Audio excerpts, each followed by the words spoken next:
But secondly, faith gives you a concept of the dignity and worth of all work, even simple work, without which work could bore you. Now listen carefully. Martin Luther is the one who helps us the most here. Very helpful. Martin Luther looks at a lot of places in the Bible that says God feeds every living thing. God loves everything he's made, and he feeds every living thing. There's other places in the Bible where it says, it is God who strengthens the bars of your gates, which of course is a way of saying who keeps your city, your society, strong and secure. And then he says, okay, God's taking credit for that. God's saying, I feed you. I keep your city safe. But he says, actually think about it. How is God doing that? How is God feeding you? He's feeding you through the farmers. He's feeding you through the simplest farm girl who milks the cow. He's feeding you through the humblest truck driver who drives the milk to the dairy and then to the store. He says, in other words, the people who do the simplest kinds of work are actually the fingers of God, Luther says, or the masks of God. God is loving you and doing things to you, and he has chosen to do it through the work of other people. And therefore, all work is actually God's work. It's God's way of caring for his creation. Now, unless you have the theology that helps you see that, especially in our particular culture, in our culture, we value, if you go to college, you value work that saves people's lives. I want to do technology, which makes people's lives better. I want to give a lot of money away, so I help the starving in Africa.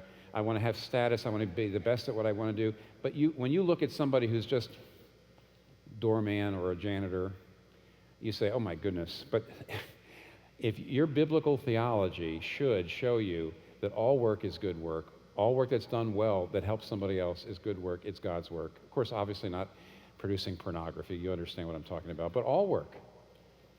And I do see, especially Reformed-type Christians who tend to be white-collar people, not all, but they tend to be white-collar people, participating in the sneering attitude that the culture now has to people who do this, they work in the service industry, they don't make a lot of money, they push a broom. You realize unless somebody cleans your house, you're going to die. You realize that? That sweeping your house and cleaning off the tabletops is your very life. You're going to die if you don't do it or somebody does it. You call that simple work, but it's God's way of strengthening the bars of your gates. And unless you see this is one aspect, I'll get to another aspect that Reformed people like to talk about. What Luther was willing to bring out was what that means is the way to do work as a Christian is to do it well. Because, see, in other words, if God is feeding the world through you as a farmer, then what does it mean to be a Christian farmer? What does it mean to be a Christian farmer? It means to produce great food for a great price. Or, to put more a fine point on it, if you are a Christian airline pilot, what does it mean to be a truly Christian airline pilot? Land the plane. Smoothly.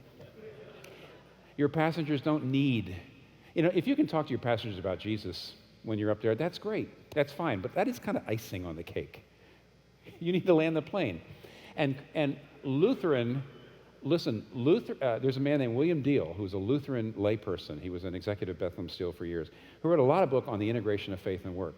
And because he was Lutheran, because he had this understanding, which is right, absolutely right, it's work as God's way of caring for his creation, so that all work, all legitimate work, even the simplest kind of work is God's work. So that no matter, even if you don't have a job that's really exciting, even though you might tend to be bored with it, you've got the right theology and you know what I'm doing matters. And when you see other people, you don't look down at anybody's work. Well, William Deal actually developed something he called the ministry of competence. And he pointed out that a lot of Christians kind of overthink, what does it mean to be a Christian this or a Christian that in my work? And he says, the ministry of competence is be the best. Be the best at what you do. That's one way to be a Christian in your work.